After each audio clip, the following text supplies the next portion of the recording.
రామ రామ రామ అని 3 మాటలు అంటే చాలు పార్వతి విష్ణువు యొక్క సహస్రనామములు చెప్పేసినట్టే. సంస్కృత భాషలో అక్షరాలని లోకి మార్చేటటువంటి సంప్రదాయం ఉంది. రా 2 మా 5. రామ అంటే 2 × 5 × 2 × 5 × 2 × 5. 2 5 10, 10 2 20, 25 100, 2 200, 100 2 200, 205 1000. సహస్రనామ తత్తుల్యం రామనామ వరాననే. అందుకని ఒక్క రామనామాన్ని 3 మాటలు పలికితే సహస్రనామ తత్తుల్యం విష్ణు సహస్రనామ స్తోత్రాన్ని చెప్పేసినట్లే. అంత గొప్ప నామము.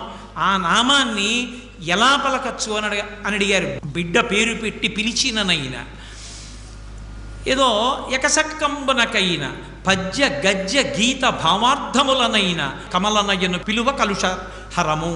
రామనామాన్ని మీరు ఏదో పిల్లాడికి పేరుగా పెట్టుకుని ఒరే రామా ఇలారా రామా ఇలారా అని పిలిచినా సరే పాపహరం.